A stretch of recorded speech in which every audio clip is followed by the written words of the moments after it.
Hello दोस्तों, नमस्कार। कैसे हैं आप सब? आई होप कि आप सब अच्छे होंगे और खूब बढ़िया से पढ़ाई कर रहे होंगे। आप लोगों को पता है हिंदी का प्रश्न आप लोगों को हल करवा रहे हैं, हिंदी साहित्य का है। और यहाँ से आप लोगों को व्याकरण भी 2-4 प्रश्न मिल जाते हैं। व्याकरण का भी करवाते हैं, अलग से ही करवाते हैं ज़्यादातर, लेकिन प्रश्नों में मैंने रखा होता है। एक आधे प्रश्न रहते हैं व्याकरण के जो आप लोगों की परीक्षा की दृष्टि से इम्पॉर्टेंट हैं, तो आप लोग लगातार लगे रहिएगा और प्रैक्टिस ज़्यादा से ज़्यादा प्रैक्टिस करते रहिए। हम आप लोगों को लगातार प्रैक्टिस दे रहे हैं, कोई लफड़ा नहीं होता है।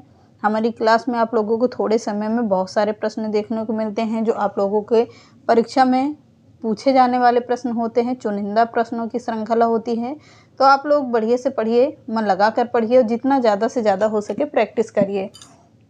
बुक्स ले लीजिए, यूथ का ले लीजिए, अरिहंत का ले लीजिए, जो होता है वो ले लीजिए। आप लोगों को जो समझ में आए, जहाँ जहाँ से प्रश्न सही लगें, तो आप लोग प्रैक्टिस ज़्यादा करिए, क्योंकि प्रैक्टिस से बहुत सारे प्रश्न आप लोगों को देखने को मिल जाते हैं। क्योंकि प्रैक्टिस 4 महीने है, 2 घंटे पढ़िए और 2 घंटे प्रैक्टिस करिए। अगर 4 घंटे भी पढ़ लेते हैं तो बहुत है आप लोगों के लिए।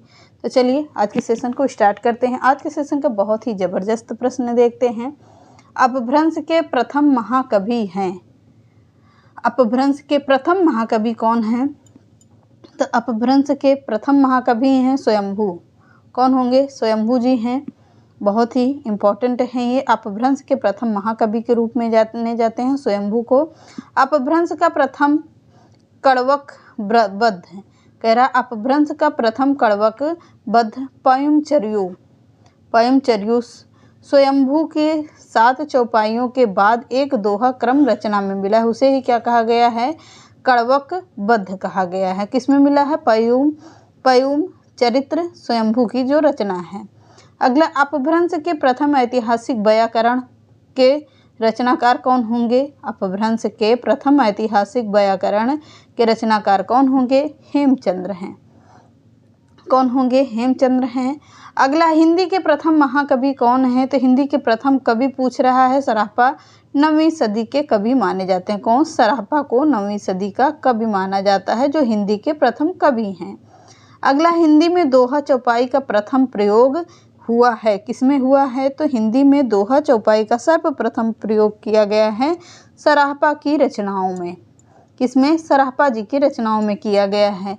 अगला, हिंदी की प्रथम रचना श्रावकाचार किसकी रचना है? तो श्रावकाचार है, हिंदी की प्रथम रचना क्या है? श्रावकाचार है, जो देवसेन के द्वारा लिखी गई रचना है। कौन सी? श्रावकाचार। अगला है, हिंदी साहित्य की प्रथम रचना कौन सी है? पृथ्वीराज रासो है। पृथ्वीराज रासो चंद्रोपाध्याय की रचना है, जो एक महाकाव्य है, हिंदी साहित्य की प्रथम रचना मानी जाती है। अगला, हिंदी साहित्य का प्रथम महाकाव्य क्या है? तो मैंने अभी बताया आप लोगों को, हिंदी का साहित्य का प्रथम महाकाव्य है पृथ्वीराज रासो। क्या है?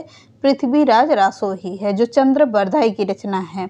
अगला, हिंदी काव्य में प्रथम 12 मासा वर्णन किसने किया है? तो हिंदी काव्य में प्रथम 12 मासा का वर्णन बीसलदेव रासो ने अपनी रचनाओं में किया है। अगला प्रश्न है, किसी भारतीय भाषा में रचित इस्लाम धर्मावलंबी कवि की प्रथम रचना कौन सी है? संदेश रासक है। कौन है? संदेश रासक है, जो किसका है? अब्दुल रहमान का है। किसका? अब्दुल रहमान का है। अगला प्रश्न है, औहट का सर्वप्रथम प्रयोग विद्यापति ने कीर्तिलता में किया है। किसका? औहट का सर्वप्रथम प्रयोग विद्यापति ने कीर्तिलता में किया है। हिंदी के सर्वप्रथम गीतकार कौन है? तो हिंदी के सर्वप्रथम गीतकार हैं विद्यापति को माना जाता है। किसे? हिंदी में प्रथम गीतकार माने जाते हैं विद्यापति जी। अगला, हिंदी में सर्वप्रथम मुकरियों की शुरुआत कहाँ से हुई है? तो हिंदी में सर्वप्रथम मुकरियों की शुरुआत हुई है अमीर खुसरो की रचनाओं से। पहेलियों और मुकरियों के जनक कौन माने जाते हैं? अमीर खुसरो माने जाते हैं। अगला है, भक्ति के प्रवर्तक रामानुजाचार्य हैं। किसके?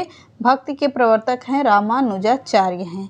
अगला है, हिंदी के प्रथम सूफी कवि कौन हैं? तो हिंदी के प्रथम सूफी कवि किसे माना जाता है? अशायद को माना जाता है। किसे? असायत को माना जाता है। अगला, सूफी प्रेमाख्यानक का प्रथम काव्य क्या है? तो सूफी प्रेमाख्यान का प्रथम काव्य है हंसावली। हंसावली है। हंसावली किसकी रचना है? असायत की है। क्लियर हुआ? अगला है हिंदी का प्रथम बड़ा महाकाव्य कौन सा है? तो हिंदी का प्रथम बड़ा महाकाव्य है हंसावली की असायत रचना। कौन सी रचना? असायत रचना। अगला, हिंदी का प्रथम वक्रोक्ति कथात्मक महाकाव्य है कौन सा? हिंदी का प्रथम वक्रोक्ति कथात्मक महाकाव्य है कौन? पद्मावत है। पद्मावत किसकी रचना है? मलिक मोहम्मद जायसी की रचना है। कौन सी? पद्मावत। मलिक मोहम्मद जायसी कहाँ के निवासी थे? तो मलिक मोहम्मद जायसी जायस रायबरेली के निवासी थे। अगला है, हिंदी की आदि कवयित्री किसे कहा जाता है? तो हिंदी की आदि कवयित्री कहा जाता है मीराबाई को। किसे कहा जाएगा? मीराबाई को। अगला है, कृष्ण भक्ति काव्य का सबसे प्रसिद्ध काव्य कौन सा है? तो कृष्ण भक्ति काव्य का सबसे प्रसिद्ध काव्य है सूरसागर। सूरसागर किसकी रचना है? तो सूरसागर है सूरदास की रचना। इम्पॉर्टेंट है, नोट करते रहिएगा। राम भक्ति का सबसे प्रसिद्ध काव्य कौन सा है? तो राम भक्ति का सबसे प्रसिद्ध काव्य है रामचरितमानस। क्या है? रामचरितमानस है। किसकी रचना है? तुलसीदास की रचना है। कौन सी? रामचरितमानस। अगला है, भक्ति काल को काव्य का स्वर्ण युग घोषित करने वाले प्रथम व्यक्ति कौन है? तो भक्त काल को काव्य का स्वर्ण युग घोषित करने वाले व्यक्ति हैं जॉर्ज ग्रियर्सन। कौन होंगे? जॉर्ज ग्रियर्सन हैं। बहुत ही इम्पोर्टेंट रचना है। अगला है, सर्वप्रथम सतसई परंपरा का आरंभ किसने किया था? तो सर्वप्रथम सतसई बिहारी सतसई को कहा जाता है। तुलसीदास बिहारी और सतसई को कहा जाता है, तो तुलसीदास सतसई कहा जाता है। अगला प्रश्न है, सर्वप्रथम सतसई परंपरा का आरंभ किसने किया था? तो सर्वप्रथम सतसई परंपरा का आरंभ किया था तुलसी सतसई ने। किसने किया है? तुलसी सतसई ने किया है। जैसे अधिकांश कृपा राम की हित तरंगड़ी को मानते हैं। कृपा राम की कौन सी रचना है? हित तरंगड़ी है। तो अधिकांश लोग तुलसी सतसई को इन्हीं का मानते हैं। किसका? कृपा राम का। अगला है, रीति काव्य का सर्वप्रथम ग्रंथ कौन सा है? तो रीति काव्य का सर्वप्रथम ग्रंथ मानता है कौन? तरंगिणी। तरंगिणी है किसकी? कृपा राम की है। मैंने पढ़ाया इसके पहले ही प्रश्न। तो अगला है, खड़ी बोली में लिखित सर्वप्रथम काव्य ग्रंथ है। तो खड़ी बोली में लिखित सर्वप्रथम ग्रंथ है श्रीधर पाठक के द्वारा लिखा गया। किसके द्वारा? श्रीधर पाठक के द्वारा। अनुवादित है हरमिट एकांतवासी योगी में। हरमिट एकांतवासी योगी में है। अगला है, खड़ी बोली के प्रथम स्वच्छंदतावादी कवि कौन है? तो खड़ी बोली के प्रथम स्वच्छंदतावादी कवि हैं श्रीधर पाठक। कौन होंगे? श्रीधर पाठक को माना जाता है। अगला है, खड़ी बोली का प्रथम महाकाव्य कौन सा है? तो खड़ी बोली का प्रथम महाकाव्य है प्रिय प्रवास। प्रिय प्रवास किसकी रचना है? अयोध्या सिंह हरिऔध उपाध्याय की है। अयोध्या सिंह उपाध्याय हरिऔध की है। इनका पूरा नाम होगा हरिऔध के नाम से ये ज़्यादातर रचनाएं करते थे।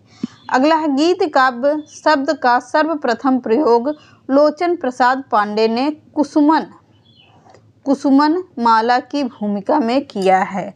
गीत काव्य का सर्वप्रथम प्रयोग लोचन प्रसाद पांडे ने